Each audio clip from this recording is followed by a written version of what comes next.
اب یہ وہاں پہ ایک عریش بنایا گیا چبوترا.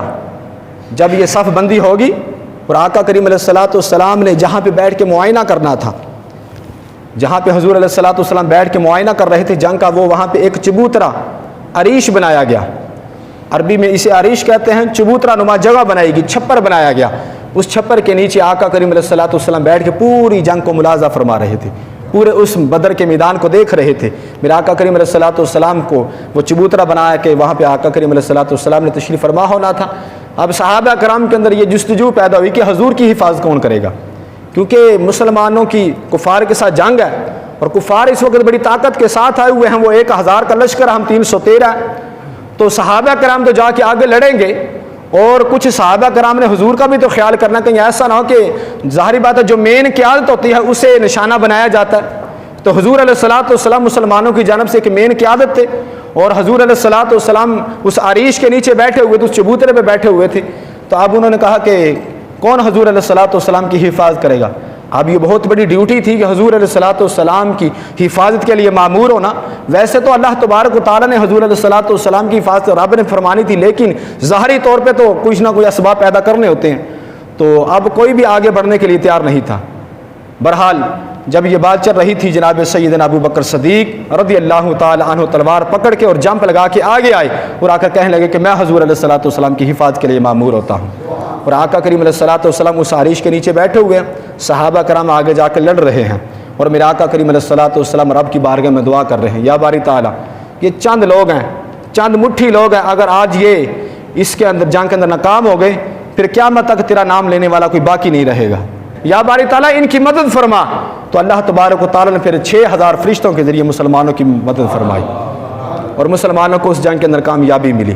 یہ مسلمانوں کا جذبہ ایمانی تھا، اور آقا کریم علیہ الصلوۃ والسلام کے غلاموں کا یہ اثار تھا اور ان کی قربانیاں تھیں کہ جس قربانی کے ذریعے اللہ تبارک و تعالیٰ نے مسلمانوں کو فتح اور نصرت عطا فرمائی. بہرحال اس کے بعد جب آقا کریم علیہ الصلوۃ والسلام کے صحابہ لڑ رہے ہیں تو صحابہ کرام میں سے چند لوگ شہید ہوئے، اور کفار کو جو ہیں وہ 70 کے قریب جو ہیں وہ بڑے بڑے ان کے جو سردار تھے وہ مارے گئے. تو میرا آقا کریم علیہ الصلوۃ والسلام نے جب ان کی لاشوں کو وہاں سے گھسیٹ کے کنویں کے اندر ڈالا، اور آقا کریم علیہ الصلوۃ والسلام کا یہ انداز تھا کہ آقا کریم علیہ الصلوۃ والسلام 3 دن تک وہاں پہ پھر ٹھہرا کرتے تھے جنگ کے بعد. یہ نہیں کہ جنگ کے فوراً بعد آ جاتے تھے.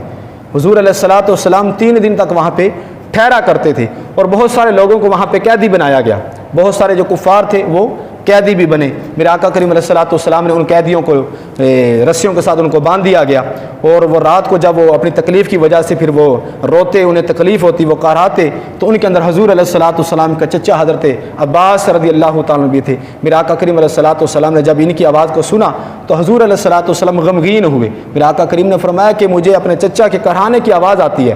اے صحابہ، تمام قیدیوں کے جو بند ہیں وہ ڈھیلے کر دیے جائیں اور ان سے کہا جائے کہ ان کے ساتھ کیا سلوک کیا جائے.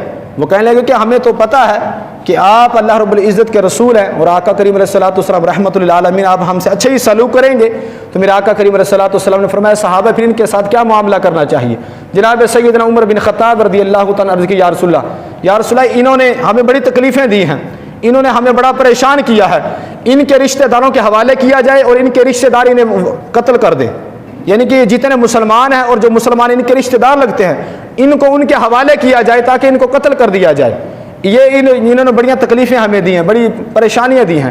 میرے آقا کریم علیہ الصلوۃ والسلام نے سیدنا ابو بکر صدیق سے پوچھا آپ ان کے ساتھ کیا کرنا چاہیے. عرض کی یا رسول اللہ ان سے فدیہ لیا جائے، پیسے ٹیکس لے لیا جائے، ان سے ٹیکس لیا جائے اور ان ٹیکس لے کے چھوڑ دیا جائے. اور جو ٹیکس نہیں دے سکتے، پڑھے لکھے ہیں، وہ ہمارے بچوں کو پڑھائیں، تعلیم دیں انہیں، اور جب وہ تعلیم پوری ہو جائے پھر ان کو چھوڑ دیا جائے. تو میرے آقا کریم علیہ الصلوۃ والسلام نے پھر ان سے ٹیکس طلب کیا. اب کچھ نے دے دیا اور کچھ نے دینے سے انکار کر دیا. جب میرے آقا کریم علیہ الصلوۃ والسلام اپنے چچا کے پاس آئے، فرمایا چچا جان آپ بھی ٹیکس دیں. کہنے لگا بھتیجے میرے پاس تو کچھ بھی نہیں ہے. میرے آقا کریم علیہ الصلوۃ والسلام نے فرمایا چچا جان ایسے نہ کریں، آپ جب مکہ سے آئے تھے تو میری چچی کو آپ اتنے درم و دینار اتنا سونا دے کے آئے تھے اور یہ کہہ کے آئے تھے کہ اگر میں جنگ سے بچ گیا تو ٹھیک ہے، اگر نہ بچا تو یہ جو پیسے دے کے جا رہا ہوں یہ میری بیٹیوں کے اندر تقسیم کر دینا. تو یہ میں وہ جو آپ نے وہاں پہ رکھا وہ منگوا کے دیں. کہنے لگا یا رسول اللہ کیا آپ یہ چاہتے ہیں کہ کیا میں لوگوں کے سامنے ہاتھ پھیلاؤں اور مکے کا سردار ہوں؟ میرے آقا کریم علیہ السلام فرمایا نہیں ہاتھ کیوں پھیلانا ہے، جو آپ نے میری چچی کو دے کے آئے ہیں وہاں سے منگائیں۔ کہنے لگے خدا کی عزت کی قسم، یا مجھے پتا تھا یا آپ کی چچی کو پتا تھا، میں گواہی دیتا ہوں کہ آپ واقعی اللہ کے سچے رسول ہیں، میں کلمہ پڑھ کے مسلمان ہوتا ہوں۔ کہتے اس قدر غیب کی علم جاننے والے، یہ تو مجھے پتا تھا یا تمہاری چچی کو پتا تھا کہ میں پیسے رکھ کے آیا ہوں اور کسی کو نہیں معلوم تھا، آپ کو کیسے پتا چل گیا؟ آپ واقعی اللہ کے سچے رسول ہیں اور میں کلمہ پڑھتا ہوں، دار اسلام کے اندر داخل ہوتا ہوں۔ یہ آقا کریم علیہ الصلوۃ والسلام کا علم غیب دیکھنا تھا۔ حضرت عباس رضی اللہ تعالی عنہ نے میدان بدر کے اندر مصطفیٰ کا کلمہ پڑھا اور مصطفیٰ کی غلامی کے اندر شامل ہو گئے۔ اور یہ وہ عباس رضی اللہ تعالیٰ جنہیں آقا کریم علیہ الصلوۃ والسلام اپنا والد کہہ کے پکارا کرتے تھے۔ صحابہ کرام کو کہنا ہوتا نا کہ جاؤ میرے چچا کو بلا کے لاؤ، آپ فرمایا کرتے کہ جاؤ میرے والد حضرت عباس کو بلا کے لاؤ۔ یہ حضور کے چچا تھے، لیکن حضور علیہ الصلوۃ والسلام انہیں بدرجہ باپ کے، یعنی کہ باپ کے درجے پہ انہیں مانا کرتے تھے اور اس مقام پہ رکھ کے ان کی عزت اور احترام کیا کرتے تھے۔ یہ آقا کریم علیہ الصلوۃ والسلام کے ساتھ انہیں بڑا محبت اور پیار اور انس اللہ رب العزت نے انہیں عطا فرمایا تھا۔ اور انہی کے گھر کے اندر وہ جو پرنالہ آقا کریم علیہ الصلوۃ والسلام نے اپنے دست مبارک سے لگایا تھا، جس کا جو رخ تھا وہ مسجد نبوی شریف کے اندر تھا۔ تو جب حضرت عمر بن خطاب رضی اللہ تعالی عنہ وہاں سے گزر رہے تھے تو اس پر نالے سے کچھ پانی نکلا، اور پانی نکلنے کی وجہ سے وہ اپنا حضرت عمر بن خطاب کے کپڑے خراب ہو گئے تو آپ نے اس پرنالے کو اکھاڑ دیا۔ جب حضرت عباس نے یہ بتلایا نا کہ یہ پرنالہ عام نہیں ہے بلکہ یہ رسول اللہ نے خود اپنے ہاتھوں سے لگایا تھا، تو حضرت عباس رضی اللہ عنہ نے یہ بات بتلائی تو حضرت سیدنا عمر بن خطاب نے اپنے حضرت عباس سے کہا کہ اب آپ میرے کندھوں پہ کھڑے ہو کے خود اپنے ہاتھوں سے اس پرنالے کو لگائیں، کیونکہ یہ رسول اللہ نے لگایا تھا۔ اس قدر صحابہ کرام علیہم رضوان کا آپس میں ادب و احترام کا معاملہ تھا، اس قدر پیار اور محبت تھی۔